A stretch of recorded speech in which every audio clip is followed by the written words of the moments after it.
ये जो स्मॉल समय में इंस्टेंट रिटर्न का है, ये प्लीज़ मेरी रिक्वेस्ट है सबसे कि इस चीज़ में, इस थॉट प्रोसेस में घुसिए ना, क्योंकि मोर और लेस कभी ना कभी आप मुंह के बल गिरेंगे। अगर मान लीजिए कोई न्यू इन्वेस्टर है और उसे इन्वेस्ट करना है, क्योंकि हर किसी को आज की डेट में ना पैसा बनाना है, अच्छा रिटर्न चाहिए, तो मैं आपसे ये जानना चाहूंगी कि पैसा अगर बनाना है, कम वक्त में बनाना है, तो आप पहले तो क्या सजेशन देंगे? एक 2 से 3 साल के होराइजन में अगर कोई क्रैश आ गया, मार्केट में कोई प्रॉब्लम आ गई, तो ये सबसे ज़्यादा गिरेंगे। एंड फिर आप कहेंगे कि इंस्टेंट रिटर्न बनाने गए थे, यहाँ तो हम अपना कैपिटल डिस्ट्रॉय कर गए। तो वो कंपनी आज से ज़्यादा नहीं, 12 साल पहले 900 करोड़ की कंपनी थी। आप समझ लीजिए, तो स्मॉल कैप कभी बिल्कुल टेल में कहीं आती, आज वो 90,000 करोड़ की कंपनी हो गई है। 12 साल लगे कंपनी को 100 गुना रिटर्न देने में। या ये 10 करोड़ को कैसे 100 करोड़ बनाया जाए? अगर हम कंपाउंडिंग थ्योरी करें तो ऐसे लगेगा कि 10 की 100 की नहीं बात कर रहा। चाहे किसी के पास 1 करोड़ हो तो उसका सपना होना चाहिए, मैं कैसे इसको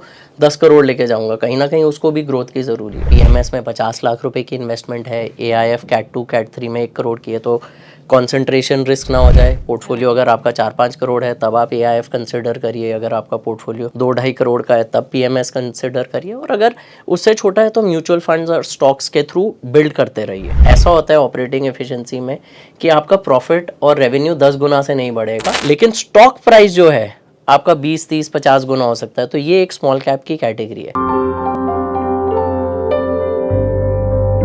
हेलो नमस्कार दोस्तों, बहुत स्वागत है आपका हमारे इस खास पॉडकास्ट में जिसका नाम है स्मार्ट एसआईपी। मैं हूं आपके साथ संध्या बिष्ट। इस पॉडकास्ट के जरिए हमारी कोशिश होती है कि आपकी जो फाइनेंशियल जर्नी है उसको बेहतर बनाया जा सके। तो आज का जो हमारा टॉपिक है बहुत खास होने वाला है। आप जानते हैं कि आपके निवेश का असली बॉस कौन है? क्या वो लार्ज कैप की सुरक्षा है, मिड कैप का संतुलन, या फिर स्मॉल कैप का तूफानी रिटर्न? आज हम खोलेंगे आपके पोर्टफोलियो का वो सीक्रेट कोड जो बताएगा कि रिस्क की सीमा और मुनाफे का आसमान कहां है। भारतीय शेयर बाजार में तेजी है, लेकिन क्या आपका पोर्टफोलियो उस तेजी का पूरा फायदा उठा रहा है? लार्ज, मिड और स्मॉल कैप, ये 3 नाम नहीं है, बल्कि जोखिम और अवसर की 3 अलग अलग सीढ़ियां हैं, क्योंकि 2025 में इन तीनों के बिना आपका पोर्टफोलियो अधूरा है। तो चलिए, आज इस पॉडकास्ट में मेरे साथ इन तमाम सवालों का जवाब देने के लिए जुड़े हैं ईशकरण छाबड़ा, जो founding partner and chief investment counsellor है सेंट्री सिटी के। ईशकरण, बहुत स्वागत है आपका हमारे इस खास पॉडकास्ट में। ईशकरण, मेरा पहला सवाल आपसे, जैसे कि आज का जो हमारा टॉपिक है स्मॉल, मिड और लार्ज कैप को लेकर, क्योंकि कई इन्वेस्टर ऐसे होते हैं ना कि वो ये कंफ्यूज रहते हैं कि आखिर कहाँ पर इन्वेस्ट किया जाना चाहिए। सबसे पहले तो मैं आपसे थ्योरी जानना चाहूँगी कि क्या आप हमारे व्यूवर्स को इसकी थ्योरी बताना चाहेंगे? तो सबसे इंटरेस्टिंग चीज़ है और सबसे ज़्यादा एक्साइटमेंट भी होती है स्टॉक्स को लेके, म्यूचुअल फंड्स को लेके, जो लार्ज कैप में इन्वेस्ट करते हैं, मिड में करते हैं, स्मॉल में करते हैं। तो सबसे पहले जानते हैं कि इसकी डेफिनेशन कैसे बनी है और कैसे सेबी इसको कैटेगराइज करता है। तो अगर मैं सेबी की बात करूं तो पहली 100 कंपनियों को वो लार्ज कैप की कैटेगरी देता है। जो कंपनी 101 से 250 के बीच में है उसको मिड कैप कैटेगरी दी जाती है। एंड 250 के बाद भी कोई भी कंपनी है जो मार्केट कैप बेसिस पे, उस कंपनी को स्मॉल कैप कहा जाता है। चाहे उसमें कंपनी कोई 1000 करोड़ की हो, 10,000 करोड़ की हो, लेकिन अगर वो 250 के रैंक के बाद है तो उसको स्मॉल कैप की कैटेगरी दिया जाता है। अब अगर हम बातचीत करें कि कौन से फंड्स में या कौन से कैटेगरी में करना चाहिए, तो सबसे पहले आपको जानना चाहिए कि आप किस कैटेगरी को पसंद करते हैं, या आपकी रिटर्न्स एक्सपेक्टेशन क्या है, लाइफ की आप किस जर्नी में चल रहे हैं, और आप कितना स्टडी करते हैं या देखा सुनी के बेसिस पे कर रहे हैं। तो डेफिनेशन तो हम समझ सकते हैं, लेकिन उसकी डीपर अंडरस्टैंडिंग, उसका क्या डायरेक्शनली जा सकती है, क्या रिस्क है, क्या खतरे हैं, उसको समझना बहुत जरूरी है हर कैटेगरी के लिए। तो एक हेडलाइन डेफिनेशन हो गई, लेकिन उसके अंदर कौन सी कंपनी किस स्टेज में है अपने, वो जानना एक बहुत जरूरी चीज है। बिल्कुल। ईशकरण, जैसे कि आपने रिस्क की यहाँ पे बात की, कहीं ना जैसे कि मैंने पहला क्वेश्चन भी यही था कि कई इन्वेस्टर जो होते हैं वो कंफ्यूज हो जाते हैं। अगर मान लीजिए कोई न्यू इन्वेस्टर है और उसे इन्वेस्ट करना है, क्योंकि हर किसी को आज की डेट में ना पैसा बनाना है, अच्छा रिटर्न चाहिए, तो मैं आपसे ये जानना चाहूंगी कि पैसा अगर बनाना है, कम वक्त में बनाना है, तो आप पहले तो क्या सजेशन देंगे?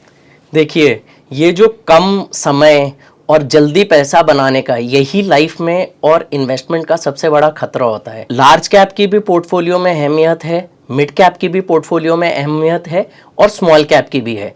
लार्ज कैप क्या करता है आपके पोर्टफोलियो में, कहीं ना कहीं एक स्टेबिलिटी लेके आता है। जब जैसे कोविड जैसा समय आ गया, 2008 वाला लीमन क्राइसिस आ गया, यूक्रेन वॉर आ गई, ऐसे कई समय आते हैं, तो लार्ज कैप्स क्योंकि स्टेबल कंपनी है, एक लेवल पे पहुंच चुकी हैं, अपनी इंडस्ट्री की लीडर हैं, तो उनमें गिरावट की प्रोबेबिलिटी कम होती है क्योंकि कहीं ना कहीं बिजनेस स्टेबल है, कैश फ्लो प्रिडिक्टेबल रहता है, कम मुश्किल समय के दौर में भी अपने आप को संभाल जाती हैं। तो जो क्लाइंट्स आते हैं या जो निवेशक आते हैं जल्दी पैसा रिटर्न बनाने के चक्कर में, क्योंकि आपको आज नहीं पता कि कल ये कोविड का समय आएगा, कल ये लीमन वाला समय आएगा, कल यूएस में रिसेशन आएगा, तो मिड स्मॉल कैप ऑल्दो बहुत अच्छी रिटर्न देते हैं, लेकिन वो गिरावट में भी सबसे आगे रहते हैं। अगर मैं पास्ट ट्रैक रिकॉर्ड देखूं, अगर हम स्मॉल कैप कंपनीज की बात करें, स्मॉल कैप म्यूचुअल फंड्स की बात करें, उन्होंने बेहतरीन रिटर्न दी है। पिछले 5 सालों में तो लार्ज कैप के प्रति ऑलमोस्ट डबल रिटर्न है, 24-25% CAGR तो सिप में लोगों ने कमाया है। अगर मैं निफ्टी की बात करूं, निफ्टी कोविड से पहले लगभग 12,000 के लेवल पे था, आज 25,500 की रेंज में चल रहा है, तो उसने 5 साल में अपने आप को डबल किया है, तो 13-14% की रिटर्न है, जबकि मिड स्मॉल कैप कंपनीज ने ज्यादा रिटर्न दी है। लेकिन प्रॉब्लम क्या होती है कि जब गिरावट का समय है, जब रिसेशन का समय है, उस समय मिड स्मॉल कैप कंपनी ज्यादा गिरती हैं। स्मॉल कैप में क्या होता है, आपके इंडस्ट्री में हेडविंड्स मिल जाते हैं, आपका कॉस्ट ऑफ कैपिटल बढ़ जाता है, टिपिकली आपका जो बैंक से आप बोरो करते हैं आपको महंगे रेट पे मिलता है, आपकी कैपेसिटी पूरी यूज नहीं हो रही होती, आपने फैक्ट्रियां लगा ली होती हैं, आपने एक्सपेंशन कर लिया होता, उस हिसाब से ऑर्डर नहीं आ रहे होते। तो स्मॉल कैप कंपनीज ऑल्दो बहुत ज्यादा रिटर्न देती हैं तेजी के समय में, बुल मार्केट के समय में, लेकिन अगर कहीं रिसेशन या कहीं प्रॉब्लम है किसी कंपनी में, आपकी अगर मैनेजमेंट की देखें, मैनेजमेंट का एक बहुत इंपॉर्टेंट क्राइटेरिया देखा जाता है कि मैनेजमेंट किस पेडिग्री की है, मैनेजमेंट ने कैसे अपने आप को उस समय में संभाला है, क्या एथिकल प्रैक्टिसेस चल रही हैं। तो वो सब अगर हम चीज़ें देखें तो स्मॉल कैप में अगर कोई निवेशक आना चाहता है, चाहे इंडिविजुअली स्टॉक बाय कर रहा है, उसको ये सब पैरामीटर्स देखने बहुत ज़रूरी होते हैं। खतरों से बचना होता है। रिटर्न और थ्रिल हमेशा दिक्कत देती है। देखिए, ये एक गाड़ी की तरह है जो बहुत फास्ट अगर आप चलाएंगे, शुरू में तो बहुत मजा आएगा, लेकिन अगर क्रैश हुआ तो आप बिल्कुल नहीं बचेंगे। तो ये जो स्मॉल समय में इंस्टेंट रिटर्न का है, ये प्लीज मेरी रिक्वेस्ट है सबसे कि इस चीज में, इस थॉट प्रोसेस में घुसिए ना, क्योंकि मोर और लेस कभी ना कभी आप मुंह के बल गिरेंगे और फिर उससे बचना बहुत मुश्किल हो जाता है। लेकिन इस कारण अगर मैं इस साल की बात करूं, देखिए आपने हिस्ट्री को भी दोहराया, 2008 की बात करी, कोविड का वो दौर था जो वाकई बहुत डेंजरस रहा, कितना ज्यादा डिप हमने मार्केट में देखा था। उसके बाद जो कहीं ना कहीं वॉर सिचुएशन बनी, बहुत सारी चीजें अक्सर हमने देखी हैं कि जब जब मार्केट डिप गया है तो उसके बाद वो उभरा भी है। और अगर मैं इस साल की बात करूं तो इस साल कहीं ना कहीं मिड और स्मॉल कैप में जिन्होंने पैसा लगाया तो कहीं ना कहीं अच्छा रिटर्न भी उन्होंने पाया है, और इस साल बेहतर तरीके से भी हमने इसे आगे बढ़ता हुआ देखा है। तो इसको लेकर आप क्या कहेंगे कि ये साल, क्योंकि अब लगभग खत्म होने वाला ये साल 2026 आ जाएगा, फिर अलग से प्लानिंग होगी, अलग से थॉट प्रोसेस होंगे, तो उसको लेकर आप क्या कहेंगे कि तो क्या जो ये इस साल रहेगा वो आने वाले साल में भी ऐसा चलेगा? ये आपने बिल्कुल सही बात बोली कि अगर हम मार्च के लोस से देखें, जब निफ्टी ने 22,000 का लेवल तोड़ा था, वहां से एक अच्छा जंप आया। निफ्टी अभी पिछले हफ्ते तक लगभग 26,000 के लेवल पे भी टच किया। एंड उसके बाद अगर मैं बात करूं, मिड स्मॉल कैप में भी अच्छी तेजी आई, लेकिन अगर आप गौर करेंगे कौन से सेक्टर्स में तेजी आई, कौन सी मार्केट कैप में तेजी आई, जो कंपनियां एक ऐसे सेक्टर में थी जिसमें तेजी थी, जिस कंपनी ने उस दौर में, जिस मुश्किल समय के दौर में अपनी एफिशिएंसी को इम्प्रूव किया, कहीं ना कहीं मार्केट लीडरशिप की तरह मूव कर रहा है, या कहीं ना कहीं प्रोडक्ट इनोवेशन रही है। तो जो पुराने जमाने के विनर्स हैं, जरूरी नहीं है अगले दौर में वो विनर्स रहेंगे। तो आप जब मिड स्मॉल कैप कंपनीज देखते हैं, आपको ये देखना पड़ता है कि कौन से सेक्टर में आप प्ले करना चाहते हैं, कौन सा उभरता हुआ सेक्टर होगा। लास्ट 6 महीने की बात करें, क्योंकि एक एग्जाम्पल से हमेशा रिलेट होता है, अप्रैल में इंडिया पाकिस्तान वॉर हुई, तो उस दौर से आपकी डिफेंस कंपनीज में बहुत अच्छी तेजी आई, क्योंकि कहीं ना कहीं समझ हुआ कि सिर्फ इंडिया पाकिस्तान नहीं है, आपका ईरान इजराइल भी हुआ, यूक्रेन रशिया तो 3-4 साल से चल रहा है, कहीं ना कहीं थाईलैंड और कंबोडिया के भी बीच में कुछ मुश्किलें आई थी, तो कहीं ना कहीं कंट्रीज अपने सेल्फ डिफेंस पे काम करेंगी। तो जब आप किसी स्मॉल कैप मिड कैप के सेक्टर को पकड़ते हैं, आपको देखना है सबसे पहले उस इंडस्ट्री का क्या हेडविंड है या टेलविंड है, कि अगर उस इंडस्ट्री में टेलविंड है तो उसमें जरूर निवेश करिए, उस कंपनी उस सेक्टर में फिर हमेशा टॉप डाउन अप्रोच रखता है, उस सेक्टर्स में आइडेंटिफाई करिए कौन सी कंपनी कोई इनोवेटिव प्रोडक्ट बना रही है, कोई कंपनी जिसको ग्लोबली ऑर्डर्स मिल रहे हैं, कोई कंपनी किसी नई कैटेगरी में घुस रही है, या कोई कंपनी मल्टीपल प्रोडक्ट्स लॉन्च कर रही है उस कैटेगरी में, एंड उसके बेसिस पे अगर आप सही समय पे एंटर करेंगे, सही कंपनीज आइडेंटिफाई करेंगे, तब आपकी even small cap mid cap में रिटर्न ज्यादा आ सकती है। अदरवाइज अगर इन्हीं डिफेंस कंपनीज की कैटेगरी देख ले, इन सेक्टर्स ने 5-5, 10-10 गुना रिटर्न दिए। अगर मैं HAL हिंदुस्तान एरोनॉटिक्स की बात करूं, भारत इलेक्ट्रॉनिक्स, भारत डायनामिक, इन सब ने लास्ट ईयर तक 4-4, 5-5, 10-10 गुना रिटर्न दिए। लेकिन ये वॉर अगर नहीं होती तो ये अपने पीक से सारी कंपनियां 30 से 50% करेक्ट कर गई थी। तो हमारे जो निवेशक हैं, क्या उस साइकिल के पीक में आए हैं, किसी को देख के आए हैं, या अर्ली अपनी रिसर्च करके आए हैं? तो मिड स्मॉल कैप में एक की इंग्रेडिएंट होता है कि आप क्या रिसर्च कर रहे हैं। या तो अगर आप खुद स्टॉक्स आइडेंटिफाई करना चाह रहे हैं तो डेफिनेटली आप सेक्टर ढूंढिए, सेक्टर के बाद कंपनीज ढूंढिए। आजकल बड़े सारे टूल्स हैं, आप एक किसी प्रोफेशनल एडवाइज़र की हेल्प ले सकते हैं। या अगर आप ये सब करने में कतराते हैं तो कहीं ना कहीं आप एक फंड मैनेजर, जो मिड स्मॉल कैप के फंड मैनेजर्स हैं, जिनका 5-10 साल का पेडिग्री रहा है, जिन्होंने साइकिल देखी है, उनके सहारे आप मार्केट में निवेश कर सकते हैं, प्रोवाइडेड आप एक 5-7 साल का साइकिल ले रहे हैं। क्योंकि मिड स्मॉल कैप एक 2 से 3 साल के होराइजन में अगर कोई क्रैश आ गया, मार्केट में कोई प्रॉब्लम आ गई, तो ये सबसे ज़्यादा गिरेंगे, एंड फिर आप कहेंगे कि इंस्टेंट रिटर्न बनाने गए थे, यहाँ तो हम अपना कैपिटल डिस्ट्रॉय कर गए। तो दैट इज़ अ वेरी की इंग्रेडिएंट कि हमें कहीं ना कहीं कैपिटल को भी बचा के चलना है, देख के चलना है। देखिए, इक्विटी है, कैपिटल पे रिस्क रहेगा, लेकिन अगर क्रैश आएगा तो लार्ज कैप 20 गिरेगा, 30 गिरेगा, लेकिन मिड स्मॉल कैप में क्षमता है कि 50, 60, 70% भी गिर जाते हैं। अगर ये रिसर्च नहीं हो, कंपनीज में कुछ प्रॉब्लम हो, मैनेजमेंट में गड़बड़ हो कहीं, तो ये सब चीज़ों से बच के रहने वाला बहुत आपको बच के रहना पड़ेगा इन सब। बिल्कुल, आपने ये तो कहा कि बच के रहना पड़ेगा, और जाहिर सी बात है कि हर कोई ये एडवाइस भी करता है। लेकिन अगर मैं मिड और स्मॉल की बात करूं, जैसे कि आपने कहा कि जब ये वॉर की सिचुएशन आई थी इंडिया और पाकिस्तान की, तब कहीं ना कहीं डिफेंस सेक्टर जो है काफ़ी बूम इसमें देखने को मिला था। जब भी अगर कोई इन्वेस्टर स्मॉल या मिड में पैसा लगाने की सोचता है, क्योंकि स्मॉल को कहीं ना कहीं रिटर्न का बादशाह कहा जाता है कि कम वक्त में बड़ा पैसा बनाकर बड़ा रिटर्न वो देता है।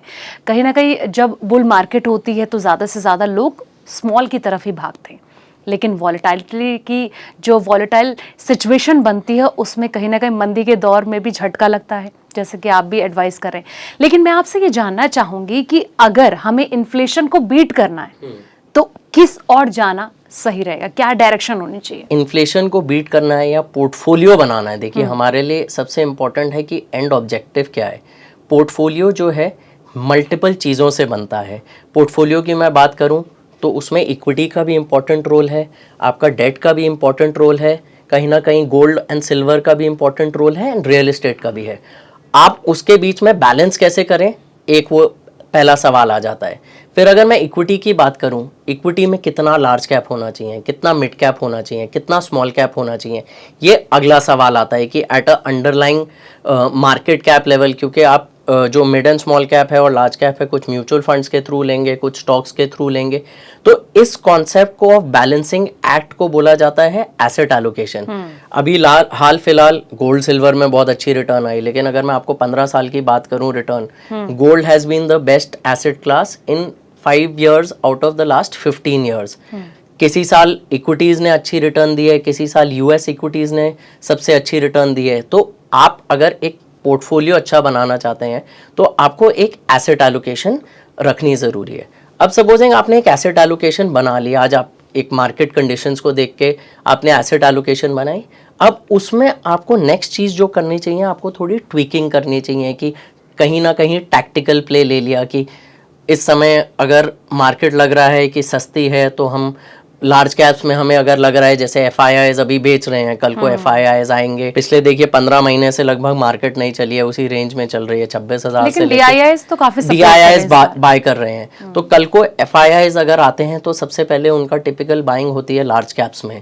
तो अगर आप शॉर्ट टर्म टैक्टिकल प्ले लेना चाह रहे हैं तो लार्ज कैप होगा, लेकिन अगर आप 3-5 साल का व्यू ले रहे हैं, India as a growth story, and इसी पे आपका सवाल आ जाता है जैसे इन्फ्लेशन बीट करनी है। मेरा तो सिंपल लॉजिक होता है, देखिए अगर GDP आपकी 6-6.5% पे ग्रो कर रही है, आपकी इन्फ्लेशन लगभग 4% पे है, तो आपका nominal GDP growth rate about 10-11% में आएगा।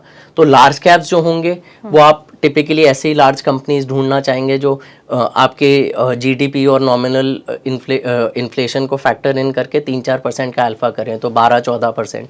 उसी दौरान में आप वो कंपनियां ढूंढना चाह रहे हैं जो मिड कंपनीज हैं, कल को फ्यूचर में लार्ज कैप्स बनेंगे, क्योंकि जो मिड कंपनीज हैं फ्यूचर की लार्ज कैप बन के आती हैं, उभर के आती हैं, कहीं ना कहीं वो मार्केट लीडरशिप लेती हैं, प्राइसिंग अच्छा कमांड करती हैं, ब्रांड बन चुका होता है, कैश फ्लोज प्रिडिक्टेबल होते हैं, मैनेजमेंट अच्छी होती है, जो एक अच्छी कंपनी, लार्ज कंपनी का इंग्रेडिएंट है।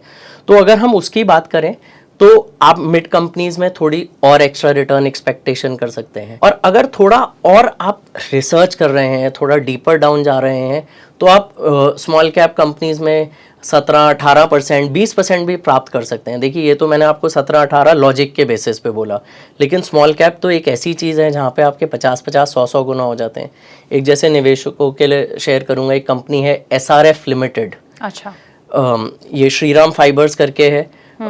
वो कंपनी आज से ज़्यादा नहीं, 12 साल पहले 900 करोड़ की कंपनी थी। आप समझ लीजिए, तो स्मॉल कैप कभी बिल्कुल टेल में कहीं आती, आज वो 90,000 करोड़ की कंपनी हो गई है। 12 साल लगे कंपनी को 100 गुना रिटर्न देने में, लेकिन क्या था, कहीं ना कहीं कंपनी एक लीडरशिप पे आ रही थी, मैनेजमेंट क्लीन थी, इंडिपेंडेंट डायरेक्टर्स अच्छे थे, आपके ऑडिटर्स बिग 4 थे। तो ये सब जो पैकेज था, कहीं ना कहीं ब्रांड बन गया था, नीश प्रोडक्ट में अपने आप को उन्होंने पोजीशन किया हुआ था। तो जबकि स्पेशलिटी केमिकल्स और टेक्सटाइल्स इन सबको सप्लाई करती थी, बट कहीं ना कहीं कंपनी ने अपने आप को एक इस्टेब्लिश किया एज अ लीडर। तो ऐसा भी होता है, लेकिन उसी दौरान कई मिड स्मॉल कंपनीज थी जो उस ज़माने की ब्लू वाइट कंपनीज होती थी, वो कहीं ना कहीं गिरावट आ गई, मैनेजमेंट में प्रॉब्लम रही। अगर हम एग्जांपल दें जैसे ADAG ग्रुप, उस ज़माने में लोगों को बड़ा अच्छा लगता था, आज कंपनी बिल्कुल डाउन हो गई है। तो कहीं ना कहीं रिस्क भी बहुत होता है। अगर आप आइडेंटिफाई कर रहे हैं 50-100 गुना के लिए, तो आपको एक माइक्रो मैनेज में भी करना पड़ेगा। अगर आप खुद ही स्टॉक्स ढूंढ रहे हैं जिसमें आपको कंपनी की कहीं ना कहीं इंडस्ट्री के बारे में पढ़ना पड़ेगा, आपकी बैलेंस शीट के बारे में पढ़ना पड़ेगा, कंपनी के कांस्टेंट रिटर्न्स को ट्रैक करना पड़ेगा, मैनेजमेंट कमेंट्री जो कॉल के बाद आती है, कहीं ना कहीं आपको देखना पड़ेगा कि उसका प्रोडक्ट यूजेज कहीं ना कहीं कमोडिटाइज तो नहीं है, कहीं वो प्राइसिंग कमांड कर रहा है, अपना ब्रांड बना रहा है। तो वो सब चीज़ें बहुत रहती हैं। तो इन्फ्लेशन को बीट करने का बेस्ट आंसर मेरा हमेशा रहा है, आप पोर्टफोलियो को एक पैकेज करिए, एक एसेट एलोकेशन की तरह उसको एक multi product multi asset approach बना के रखिए। उसमें क्या होगा, आपके पोर्टफोलियो में प्रिडिक्टेबिलिटी भी होगी, और आप ये global fluctuation, trade wars, Lehman crisis, इन सब से बेटर मैनेज कर पाएंगे। एक इसी को पॉइंट ऐड करते हुए, लोग डेट की अहमियत को बहुत कम देते हैं, क्योंकि हमेशा इक्विटी थ्रिल देता है। मैं कहता हूँ, क्या डेट का आपका सिर्फ ऑब्जेक्टिव 6-7% कमाने का है? मेरा आंसर होता है कि 6-7 इज जस्ट अ क्वेश्चन। कल को अगर मार्केट गिरती है, वही आपका ड्राई पाउडर एम्यूनेशन बन जाता है इक्विटी बनाने के लिए। अगर किसी क्लाइंट के पास है ही 100 रुपए और वो सारा इक्विटी में लगाए बैठा है, मार्केट गिरी वो कुछ कर ही नहीं पाएगा। लेकिन कहीं ना कहीं अगर वो मार्केट के फंडामेंटल्स को समझ रहा है, प्राइस टू अर्निंग देख रहा है, प्राइस टू बुक देख रहा है, मार्केट कैप टू जीडीपी देख रहा है, मल्टीपल पैरामीटर्स होते हैं, तो कहीं ना कहीं अपने पोर्टफोलियो को रीबैलेंस करके चल रहा है। तो जब वो गिरावट होती है, वही क्लाइंट एक अल्फा जनरेट करके आता है, जो कहीं ना कहीं अपने आप के लिए एक कुशन बनाए बैठा था, कहीं ना कहीं डेट लिए बैठा था, चाहे वो एफडी करे, डेट म्यूचुअल फंड्स करे, बॉन्ड्स करे, स्ट्रक्चर्ड नोट करे, बट एक प्रिडिक्टेबल कैश फ्लो उसको उस समय में हेल्प करता है जब मार्केट में बिल्कुल अंधेरा होता है, बिल्कुल जैसे वॉरेन बुफे स्टाइल हो गया, बिल्कुल B greedy when others are fearful. So that is the time he tries to be greedy, and that's how people manage their portfolios. अच्छा, जैसे आपने वॉरेन बफे के का भी जिक्र कर दिया, देखिए उनकी इन्वेस्टमेंट जो स्ट्रैटेजी होती है, जाहिर सी बात है कि वो सबसे हटके होती है, और उनका जो जोर होता है ना, वो लॉन्ग टर्म के लिए होता है। जैसे कि आपने भी स्टार्टिंग में बोला कि अगर सेफ रहना है तो लॉन्ग टर्म, ज़्यादा से ज़्यादा 10% या 20% या 30% गिरेगा। शॉर्ट और मिड में क्या होगा कि 50 भी चला जाएगा, 70 तक भी जा सकता है, बहुत बुरी कंडीशन में भी आ सकते हैं। लेकिन मैं आपसे ये जानना चाहूंगी, अगर किसी को पैसा बनाना है तो आप उसको क्या एडवाइस करेंगे? देखिए, मैं सबसे पहले जानना चाहूँगा कि नो व्हाट यू वांट, कि आपका खुद आपका क्या ऑब्जेक्टिव क्या है, आपके पास कितना समय है। क्योंकि देखिए, हर आदमी के कहीं ना कहीं कुछ टाइमलाइंस होती हैं, होराइजन होता है, उसकी रिक्वायरमेंट्स होती हैं। किसी को 3 साल में पैसा चाहिए, किसी को 5 में चाहिए, किसी को 10 में चाहिए। या अगर कोई आदमी उस लेवल पे पहुंच गया है कि उसके गोल्स अचीव हो गए हैं, फिर भी एक लॉन्ग टर्म वेल्थ क्रिएट करना चाहता है, अगली जनरेशन को पास करना चाहता है। किसी के पास 10 करोड़ रुपए हैं, ठीक है, उसके वो घर, कपड़ा, ये सब गोल्स अचीव हो चुके हैं, मैरिज, चिल्ड्रन, एजुकेशन। वो चाहता है कि यार ये 10 करोड़ को कैसे 50 करोड़ बनाया जाए, या ये 10 करोड़ को कैसे 100 करोड़ बनाया जाए। अगर हम कंपाउंडिंग थ्योरी करें तो ऐसे लगेगा कि 10 की 100 की नहीं बात कर रहा। चाहे किसी के पास 1 करोड़ हो तो उसका सपना होना चाहिए, मैं कैसे इसको 10 करोड़ लेके जाऊंगा। कहीं ना कहीं उसको भी ग्रोथ की ज़रूरी है। अगर मैं किसी की ऑब्जेक्टिव की बात करूँ कि आपका अगर जब तक मन में क्लैरिटी नहीं है, आप हेयर से कर रहे हैं, उसको देखा देखी कर रहे हैं, अगर आपके मन में क्लैरिटी नहीं है तो आप कहीं ना कहीं एक गोल और ऑब्जेक्टिव नहीं बना पाएंगे। तो अगर वॉरेन बुफे का स्टाइल देखें, वो टिपिकली किसी कंपनी को या किसी सेक्टर को इस सोच विचार से इन्वेस्ट करते हैं कि 5-10 साल में उसकी, कई कंपनी तो उन्होंने 30-30, 40-40 साल से भी होल्ड करी हुई है। लेकिन अगर वो किसी सेक्टर में, किसी कंपनी में इन्वेस्ट करते हैं, वो 5 साल 10 साल का उस सेक्टर का होराइजन रखते हैं। फिर उस कंपनी में, उस सेक्टर में देखते हैं कौन सी कंपनी अच्छा काम कर रही है, प्रोडक्ट इनोवेशन पे कर रही है, रिसर्च कितना कर रही है। छोटा सा एग्जांपल जो वो ज़रूर देखते हैं कि अगर कोई कंपनी अपने प्रॉफिट का कितना हिस्सा R&D में स्पेंड कर रही है। ये इंडिया में रिसर्च, क्योंकि कहीं ना कहीं हम इनोवेशन में हमेशा पीछे रहे हैं, हमने कट कॉपी पेस्ट बड़े मॉडल्स किए हैं। India has not been a leader in technology और इनोवेशन। वी हैव ईदर, हम या तो हम सर्विसेज साइड पे रहे हैं, या हम क्या कहते हैं, कहीं ना कहीं बाहर से मॉडल देखते हैं, इंडिया में बनाते हैं। तो वो जब इन्वेस्ट करते हैं, 5 से 10 साल का जब होराइजन देखते हैं, कंपनी के सेक्टर्स में रिसर्च कर रही है, कहाँ पैसा खर्च रही है, कल को जो उभरते हुए सितारे निकल के आएंगे उसी सेक्टर से। और दूसरी चीज़ वो जब करते हैं, जब मार्केट बहुत वैल्यूएशन फ्रॉथ पे पहुंच जाता है, बहुत महंगा लगता है, सब कह रहे हैं कि मार्केट और ऊपर जाएगी, बड़े बड़े टारगेट्स आने लगते हैं, और अगर उनको लगता है कि उनका टारगेट अचीव हो गया है एक 5-10 साल के, तो वो पोर्टफोलियो में कैश जनरेट करते हैं, वो स्टॉक से एग्जिट मारते हैं। तो ऐसा नहीं है कि बिल्कुल सब कुछ बेच देते हैं, चाहे 10%, 20%, 30% कहीं ना कहीं अपने पोर्टफोलियो में कैश जनरेट करते हैं, ताकि कल को जबकि गिरावट आए, नई अपॉर्चुनिटीज़ मिले, नए सेक्टर मिले, या एक वो सेक्टर का जो, या कंपनी का 5-10 साल का जो उन्होंने जर्नी प्ले करी है, वो अगर प्ले हो गया तो उस दौरान वो एग्जिट करते हैं और एक नई अपॉर्चुनिटी को ढूंढते हैं। तो जो लॉन्ग टर्म है, लोग हमें मिलते हैं, हम कितने क्लाइंटों से मिलते हैं, निवेशक से मिलते हैं, वो बोलते लॉन्ग टर्म है, और जब पूछो लॉन्ग टर्म कितना होता है तो लॉन्ग टर्म उनका 1 या 2 साल होता है। 1 या 2 साल में तो वॉरेन बुफे साहब खुद नहीं प्रिडिक्ट कर सकते कि मार्केट कहाँ जाएगी, इन्फ्लेशन कहाँ जाएगा, आपकी इकोनॉमी कहाँ जाएगी। क्योंकि कहीं ना कहीं जब भी मार्केट में गिरावट आई है, वो एक ऐसे रीजन से आई है जो किसी इंसान ने प्रिडिक्ट नहीं किया था उस समय पे। हाँ, मतलब आप 1% 2% ले सकते हैं, लोगों ने प्रिडिक्ट किया, जैसे 2008 का क्राइसिस कुछ लोगों ने प्रिडिक्ट किया, मार्केट में शॉर्ट पोजीशंस बनाई थी क्योंकि सब प्राइम क्राइसिस था। लेकिन 2001 में किसने प्रिडिक्ट किया कि सितंबर 11 हो जाएगा, मार्केट में गिरावट आ जाएगी, मेहता केस स्टॉक मार्केट बंद होंगे? किसने प्रिडिक्ट किया कि कोविड आ जाएगा? किसने सोचा था कि यूरोप में फिर से वॉर होएगी वर्ल्ड वॉर के बाद? तो ये सब चीजें कोई प्रिडिक्ट नहीं कर सकता, आपके ना एल्गोरिदम्स कर सकते हैं ना मॉडल्स कर सकते हैं। तो ऐसे में आप अगर फंडामेंटली सही चलेंगे तो these events will keep coming, keep going. आप अपने पोर्टफोलियो में एक अच्छी रिटर्न बनाएंगे। इसकरण, अभी थोड़ी देर पहले ना आप कह रहे थे कि स्मॉल, मिड और लार्ज की जब भी बात होती है तो कई सारे लोग ना ये कंफ्यूज होते हैं कि कहाँ पर कितना कितना पैसा लगाना चाहिए। आप एग्जांपल भी दे रहे थे कि मान लीजिए किसी के पास 100 रुपए हैं तो वो डिसाइड नहीं कर सकता कि एसेट एलोकेशन की जो इम्पोर्टेंस होती है वो बहुत ज़्यादा ज़रूरी हो जाती है।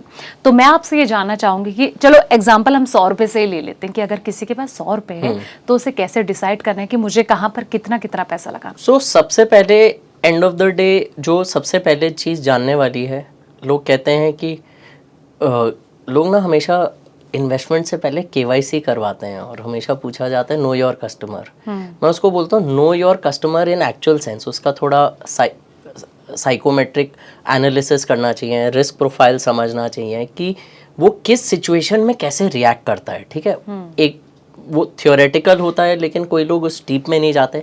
कई बार आप उनसे बातचीत करके जान सकते हैं कि उनका पास्ट ट्रैक रिकॉर्ड कैसा रहा है, कई बार आप उनसे साइकोमेट्रिक टेस्ट भरवा सकते हैं। तो एक एसेट एलोकेशन का एक फ्रेमवर्क निकल के आता है कि ये अगर ये मार्केट गिरावट करेगी तो मैं बाय करूंगा, अगर 20% गिरेगी तो मैं पूरा बेच दूंगा। ये सब आपको साइकोमेट्रिक एनालिसिस से पता लगता है। तो जब अगर आपके पास एक फ्रेमवर्क या ढांचा आ जाता है कि यार ये बंदे का थॉट प्रोसेस है, ये रिस्क टेकिंग एबिलिटी है, तो आप उसके बेसिस पे उसका एक एसेट एलोकेशन बनाते हैं। अब ये नहीं मतलब कि अगर कोई 70 साल का आदमी है तो सिर्फ बॉन्ड्स करेगा, डेट करेगा। आपके पास 70 साल के आदमी, 80 साल के आदमी हैं जिन्होंने मार्केट के उतार चढ़ाव देखे हुए हैं, जो रिस्क टेकिंग एबिलिटी रखते हैं, गिरावट में बाय करना चाहते हैं, वो भी एग्रेसिव इन्वेस्टर हो सकते हैं। जबकि 30-40 साल का एक आदमी जो एक अपने एक कैश फ्लो को जनरेट कर रहा है, या तो सैलरी से कर रहा है या बिजनेस से जनरेट कर रहा है, वो एक ऐसा इंसान हो सकता है जो थोड़ी वॉलेटिलिटी से डरता है। तो वो कहीं ना कहीं कंजर्वेटिव, मॉडरेटली कंजर्वेटिव स्टाइल में जा सकता है। तो हमारा जो हमेशा से क्लाइंट्स के साथ थॉट प्रोसेस रहा है समझने का कि क्या है, आप क्लाइंट को कहीं ना कहीं बताइए कि या तो कंजर्वेटिव माइंडसेट से ऐसे पोर्टफोलियो बनता है, मॉडरेटली कंजर्वेटिव से इस तरीके से बनता है, बैलेंस्ड एक पोर्टफोलियो अप्रोच रहती है, एक मॉडरेटली एग्रेसिव अप्रोच रहती है और एक एग्रेसिव अप्रोच रहती है।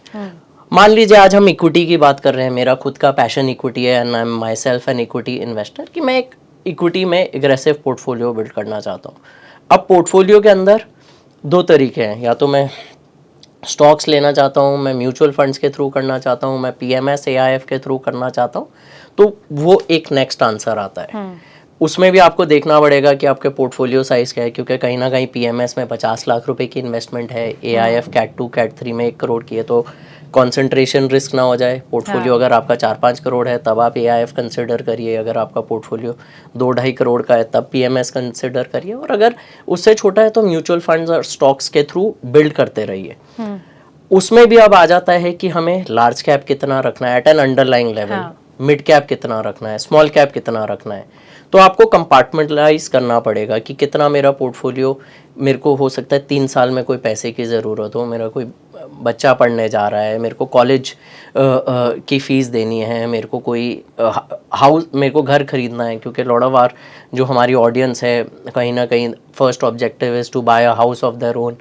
तो कहीं ना कहीं आपको वो देखना है कि आपके गोल्स और ऑब्जेक्टिव्स का है, उस हिसाब से आपको पोर्टफोलियो कंस्ट्रक्ट करना चाहिए। लार्ज कैप्स में कहीं ना कहीं जानते हैं, कहीं ना कहीं आप उनके प्रोडक्ट्स यूज़ करते हैं, बैंक्स हो गए, आपकी पेंट कंपनीज हो गई, आपकी मार्केट लीडर्स लाइक आपके टेलीकॉम कंपनी भारती एयरटेल हो गई, जियो हो गया, तो ऐसे मल्टीपल कंपनीज हैं कहीं ना कहीं दिखती हैं। उसके बाद अगर आपने एक कैटेगरी पकड़ ली तो आप उसकी कैटेगरी में समझिए कि कैटेगरी किस फेज के थ्रू गुजर रहा है।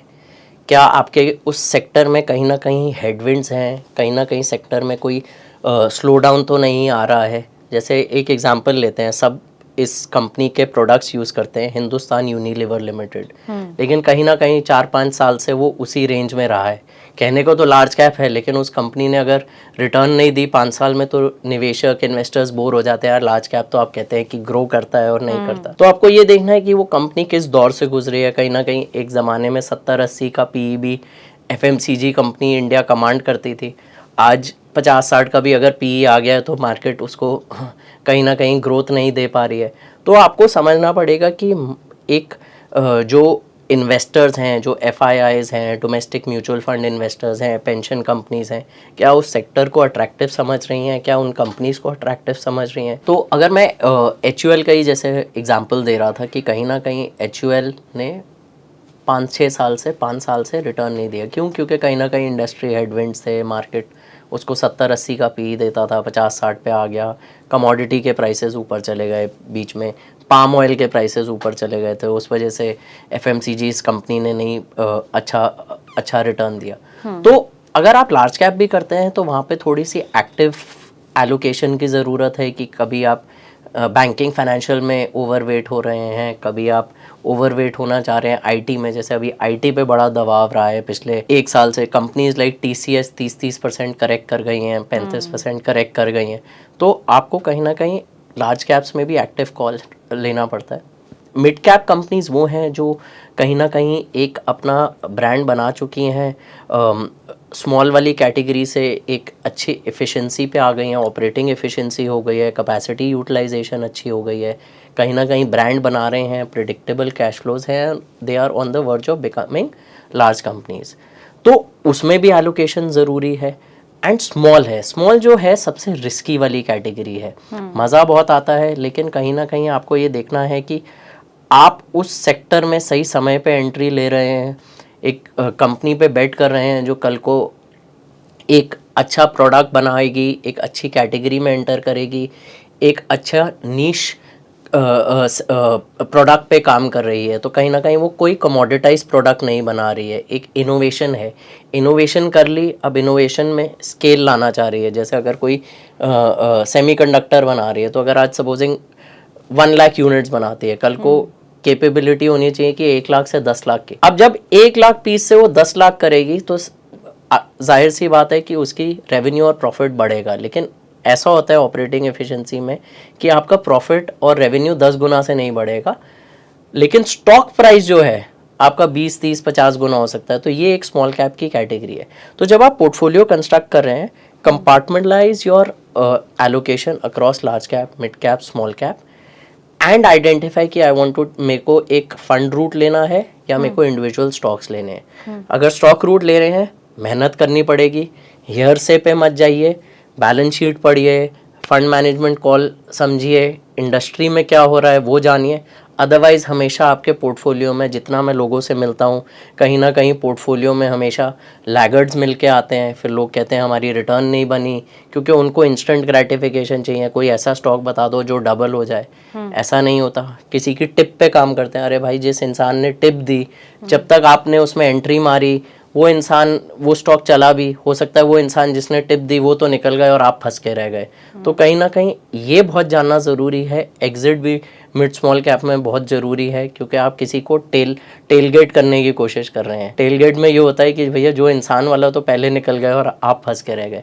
तो एसेट एलोकेशन टिपिकली, अगर आप मेरे से एक रूल ऑफ थंब का ही पूछेंगे कि इश्करन एक 40 साल के आदमी को क्या करना चाहिए, जो एक मे बी सैलरी पे है या कहीं कुछ बिजनेस से कैश फ्लो जनरेट कर रहा है, तो मेरा ये मानना रहता है कि आप 50, अगर नहीं समझ है तो 50 to 60% लार्ज कैप रखिए, 20-30% mid cap and 10 to 20% small cap. That will give you a balanced kind of approach. बीच बीच में आप टैक्टिकल प्ले ले सकते हैं कि कभी कभी अगर स्मॉल कैप में गिरावट ज़्यादा आ गई तो टैक्टिकली स्मॉल कैप ले लिया। अगर लार्ज कैप्स शॉर्ट होराइजन के लिए आप कुछ लेना चाह रहे हैं, थोड़ा शॉर्टर होराइजन, मतलब मैं ये नहीं कह रहा कि 3-6 महीने का, तो आप लार्ज कैप्स में एक्टिव मैनेजमेंट के थ्रू प्ले कर सकते हैं। So that is our rule of thumb.